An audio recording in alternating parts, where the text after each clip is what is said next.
How is it? It's good. We gotta play it. It's pretty cool though, because it's like, like, I don't know if you guys ever done this when you're playing like Call of Duty or whatever. Your buddies are like, this game's getting boring. Let's do something else. So you have one person that has a knife, and they basically run around and chase you, and whoever stabs someone becomes a zombie or Jason. And so you have two Jasons, and then they run around and try to stab a whole bunch of people, and they start turning into Jasons, and whoever the last one is. That's a different game than I was expecting. Well, yeah, it's just like how the premise behind that is. So then, and now with actual Friday the 13th, it's kind of wonky a little bit, but it's fun because last night I got to be Jason for the first time, and you have it's cool, but you have like a wide range of skills, and you get more skills as you progress through the game and as time runs down. I think you only have like 12 or maybe 15 to 12 minutes until the game is over.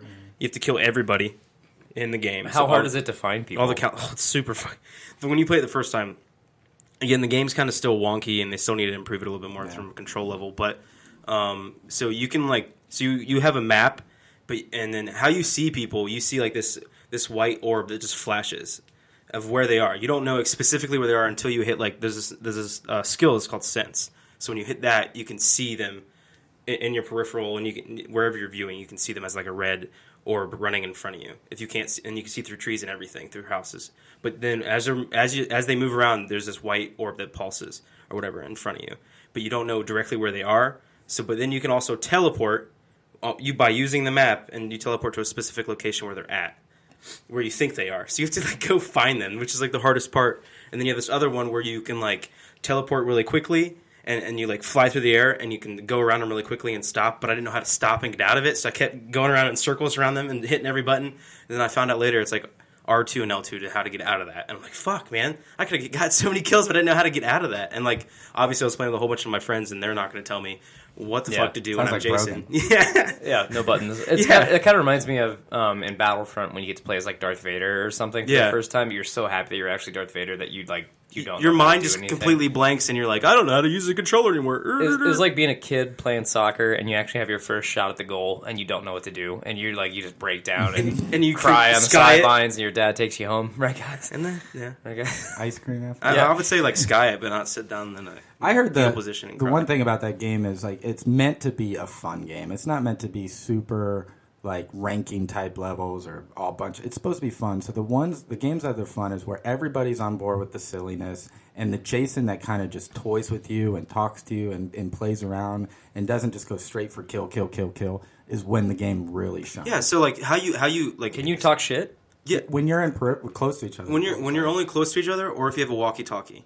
Okay. But the only thing that sucks, they allow party chat. So we're in party chat. So we're just using party chat. But so if you're in the game by yourself, the only way you could talk to another person is if you're in vicinity of them, and the only way Jason can hear you is if he's near you. I wish they would somehow like disallow party chat. For in a way, it'd be cool. I mean? But it's kind of neat when you're playing with a whole bunch of your friends. You're just trying to have a good time. So everybody mutes you, and if you're Jason, so you can't hear them or what they're trying to do. But in a way, it kind of sucks because then they can like, oh, I have the battery. Let's go put the battery in the car. Oh, I have the gas. Go to the car. Everybody go to the car. And you're like, fuck, this is like so unfair because in reality, if you're playing by yourself, you couldn't talk to anybody unless you had a walkie-talkie or everyone had a walkie-talkie. Sorry. Yeah. Yes. I'm being called out into the hallway by my wife. I'll let you guys continue talking about this. Before I do, I'll posit this question to you. It seems like to me, Friday the 13th, without having played it, is one of those games that isn't perfect. And the fact that it's not perfect is still, like, such... I need to go see what's going on. I'm sorry, I'll be back. Sorry amongst yourself. Okay, it's cool. She's good. No, but, like... Tell him his Zelda schedule for the week. Yeah. Oh! Booyah!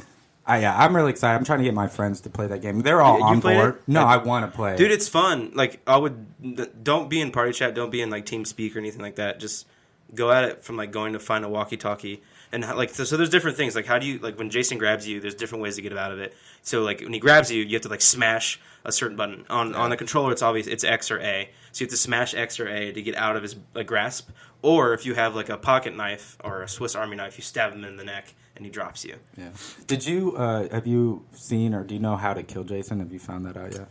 I've heard stories. Cool. It's really, really elaborate how you kill him. you have to like go get you have to go find his mom's sweater, and then one of you have to put it on, and then one of you have to die and come back as I can't remember what the character's name is. But he has the only guy to ever kill Jason. Only guy ever to kill Jason, and then he has to like shoot him with a shotgun, and then someone has to have like a machete and then cut off his head. You actually, so the one with the sweater actually has to talk to Jason. Yeah. Well, I didn't want to like spoil it fully for everybody, but I just did. Yeah. But there you go. But if you go online and YouTube, like first ever real kill of Jason, so a lot of people like set it up for like tutorials, but never really did it in game to somebody random, and it's really cool to watch a group of people like on their 50 millionth time set this really elaborate, and it's the way Jason really died in the movie, and it's really really cool. Yeah, and it's crazy like how elaborate you have to actually be with it to kill him.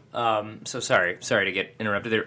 My thought process, by the way, before I get interrupted, was for a game that's not perfect, it still sounds like a hell of a lot of fun to play, and a hell of a lot of fun to like get buddies together and play with, or even just play online by yourself with a buddy on your couch. You know what I mean? Yeah, just, it's like $39 too. Chances. Mm-hmm. Yeah, so I think it's a great example that games don't have to be perfect to be really enjoyable. Really the only thing that sucked is this the servers and how now it's like on console, now it's like peer to peer. So like there's no servers or anything but like getting into a game takes a little bit of time. Like I said, the game still needs some kinks worked out, but when you actually get in the game, it's really really fun. So I would advise just go checking it out, downloading it, and playing it. Yeah, I'm totally gonna get it. The other thing that I think the most frustrating. So there's bugs and there's stuff like that. Like you said, they'll fix it later. But I think one of the biggest complaints I've heard is it's random who becomes Jason. So there's 8 people that play. So you have 1 in 8 chance to be Jason, and it's completely, you don't have a preference. You may be Jason, but there's people that have played for like 3 days have never once played Jason, and they don't have like a way to say I prefer to be Jason, or people that are like I don't want to be Jason at all. So that it lets the people that prefer to be Jason be more of a chance. Do you think on the back end? Well, me personally, I think on the back end they should just be like, okay, out of these people that are in this queue to jump in this game, when was the last time? When's the last time they've actually rolled and got really close to being Jason? Okay, and they haven't been Jason for the longest time, so these select few are going to get the chance to be Jason. Maybe they should figure out a way to do that, and then quickly get through people. Might. Yeah, so I bet they will. I bet they will. There's going to be a patch for that because in a lot of the games I play where they're like kind of an asymmetrical multiplayer, they always have a preference of what you would prefer to play, and that's how they pick it. Like in Evolved is one example, and Depth is another. Yeah, so like I've been playing that game a little bit and still continuing on with FIFA. I don't know why. It's just a mindless game and it's fun to like build out your team and play with cards. Are you playing 17? Yeah, 18 doesn't come out till I believe till the end of August or early September. Come out around Madden typically, or because the Premier League starts around August and September. They only have like a 2-month window off. Cool. Awesome. Okay. That's about it. Guys, it is time. Last week was the biggest week in the video game industry, and it is time for us to give our official recap to E3 2017. I wish I had a cool thing to play there. E3 17 recap. Dun dun dun. You guys can nice see fade out. Their faces were the best part of that. Right, so just right off the bat, I mean, overall, what were our reactions to E3 this year? Like, overall, how do you feel going out of it? If you had to give it out of 5, just the overall show this year, everything we saw. Ooh. So I ended up watching for the majority of both Nintendo and Sony. So quick plug, by the way, if you haven't listened to our reacts, we did do a reacts to the Xbox show, the Sony PlayStation show, and the Nintendo show. So if you haven't listened to those, go back and check those out. But again, today we're going to come up with the official Hold On To Your Butts game of the show and a couple of just call-outs, honorable mentions that we all really, really enjoyed. So sorry to cut you off. No problem. I think...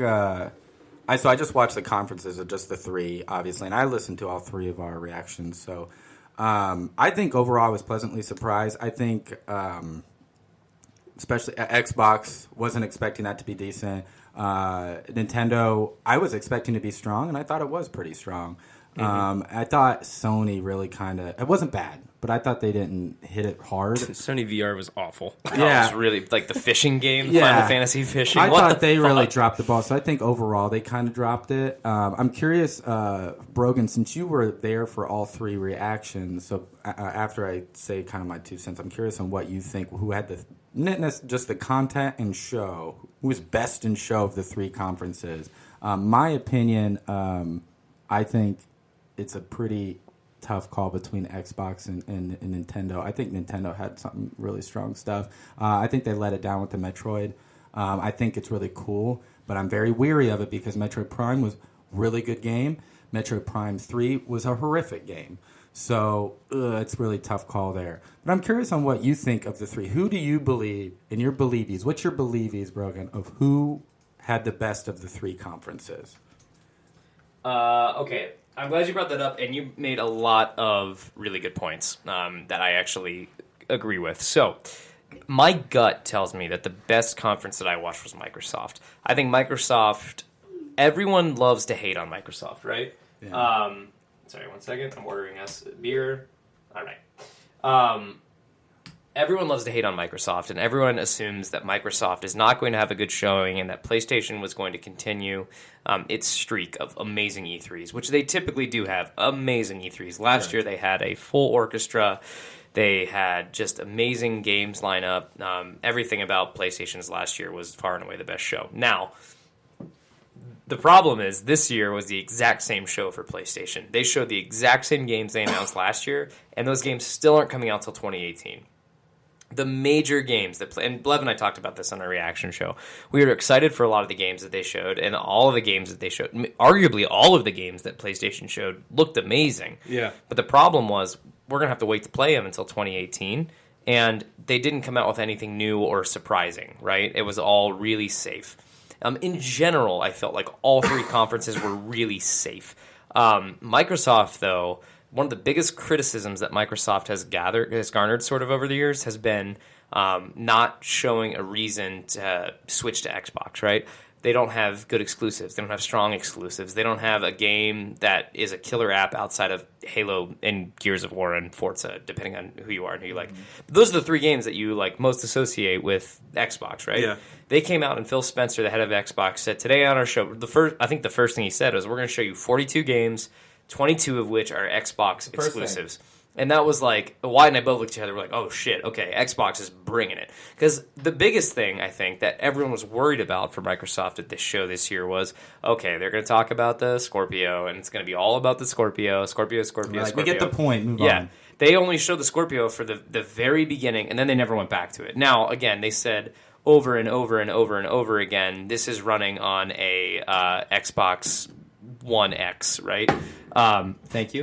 Oh. Thank you for the beer delivery, the subtle beer delivery. So, Xbox, this is running on the Xbox One X. And but anyways, the actual announcement of the Xbox One X only took maybe 5 minutes of that. Maybe 5 minutes, right? And the rest of it was all about the games. All about the games. So what are those 22 titles then? There's when you say that, it's a kind of a broad stroke, you know. So like when I think of a game or a release, something has to convey to me that I'm going to remember something. So out of this 22, what are the ones that are memorable? Sea of Thieves. Okay. Assassin's Creed. But those are cross-platform. Those are cross-platform. So I'm saying, what are actually Xbox exclusive games? No, Sea of Thieves wasn't. Okay. Sea of Thieves is like a fantastically amazing looking new reason to go to Xbox. I mean, then they showed Forza. Forza 7 is beautiful, running in 4K and 60 frames per second. And then they've got a zombie game called, obviously a great game. Yeah, you remember it? No, not Days Gone either. That was PlayStation's. PlayStation. Yeah, I honestly I can't remember them off the top of my head. And I know, but I'm saying, like, if it was that memorable, you would remember. You would remember. That's a good point. So is it really that big of a show, or they're just gonna be like, here's 22 titles, and then it gets your attention through that? That's the only thing you really remember. That's what Battlegrounds Player Unknown was a huge get for them. That's a hugely popular. What about Crackdown 3? Crackdown 3, they announced and showed like a weird video of Terry Crews. But I've seen some gameplay from it. I'm a little worried about Crackdown 3. It doesn't look that pretty. It looks like really like Crackdown 1. Other than that, though, I've heard it's a blast to play. But I think the biggest win, maybe the biggest surprise, arguably, of E3 is that PlayerUnknown Battlegrounds is coming to console and exclusively for Xbox One. So that is. I don't even know what that game is. Well, it's a big streaming game right now. So it's hard for. I mean, that's such a a tough argument because they're showing a lot of new content for games we've never heard of. So I can make the same argument for Sony and be like, what are a lot of... No, I'm not trying to make an argument for Sony. I'm just saying that when you're saying that best of show is that because of 22 games that are cross-platform. Because